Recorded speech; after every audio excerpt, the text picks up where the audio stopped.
Hello दोस्तों, ये कहानी है एक ऐसे लड़के की जिसकी फैमिली में उसकी वाइफ और उसके दो प्यारे प्यारे बच्चे होते हैं।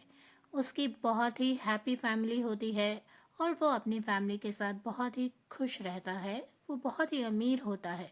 इस कहानी का नाम है आफ्टर 3 डेज, 3 दिन बाद। आखिर क्या हुआ था 3 दिन के बाद, आइए चलिए जानते हैं। एक रात की बात है। फ्रेड अपने बच्चों के साथ अपने रूम में सो रहा था। तब अचानक उसे बहुत ही खड़खड़ाहट की आवाज़ आई और वो बाहर की ओर जाने लगा। पहले तो उसने सोचा कि शायद बच्चे हैं, लेकिन वह देखकर हैरान रह गया कि उसके घर में 2 चोर घुस आए हैं। तब वह सोचने लगा कि अब मैं क्या करूं। उसने सोचा कि क्यों ना मैं बाहर चुपके से किसी तरह से बाहर चला जाऊं और किसी से हेल्प ले लेता हूं। वह धीरे से चुपके से बाहर की तरफ आता है और जैसे ही वह बाहर आता है तो कुछ दूरी के बाद देखता है कि एक औरत अपना टेंट लगाए बैठी है। उसको देखकर वह समझ जाता है कि वह एक फॉर्चून टेलर है। तब वह सोचता है कि क्यों ना मैं इसी से ही मदद मांगूं। वह उसके पास जाता है और कहता है, मैम, मेरे घर में 2 चोर घुस आए हैं। आप प्लीज़ अपने भविष्य देखकर मुझे बता दीजिए कि मुझे क्या करना चाहिए। क्या मुझे उन चोरों के पीछे जाना चाहिए या फिर मुझे उनसे लड़ना चाहिए। मुझे कुछ समझ में नहीं आ रहा है। मैं बहुत कंफ्यूज हूँ। आखिर मैं क्या करूँ।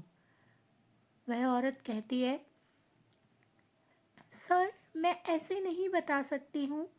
मुझे भविष्य देखने के लिए क्रिस्टल बॉल की ज़रूरत है। आप मेरे साथ अंदर टेंट में चलिए। मैं वहाँ से क्रिस्टल बॉल देखकर आपका भविष्य बताऊंगी। तब वो दोनों अंदर जाते हैं।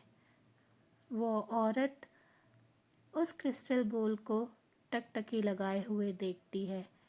फ्रेड भी उस क्रिस्टल बॉल को टकटकी लगाए हुए देखता है और कुछ देर बाद वह औरत बोलती है, सर, यह आपके लिए सही समय नहीं है।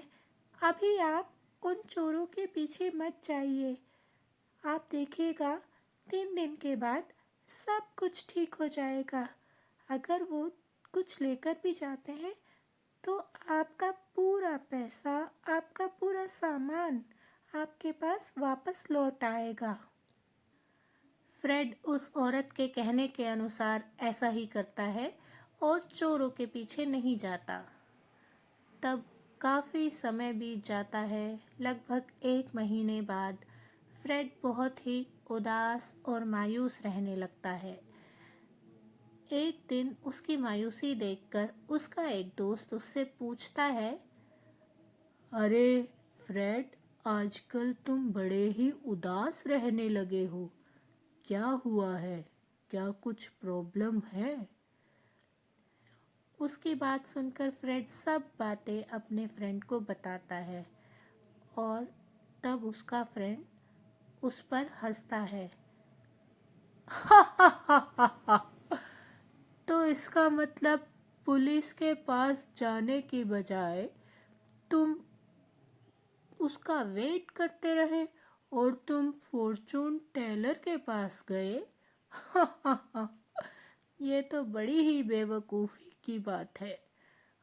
उसके बाद फ्रेड को बहुत ही शर्मिंदगी महसूस होती है और वो सोचता है कि अब से वो किसी पर भी आंख बंद करके विश्वास नहीं करेगा। वो अंधविश्वास से दूर रहेगा। तो देखा दोस्तों आपने, हमें किसी पर भी आंख बंद करके भरोसा नहीं करना चाहिए। आज की स्टोरी का मोरल है, common sense is the most important quality in a man. अगर आपको हमारा चैनल पसंद आए तो प्लीज़ लाइक करें, शेयर करें और सब्सक्राइब करना ना भूलें।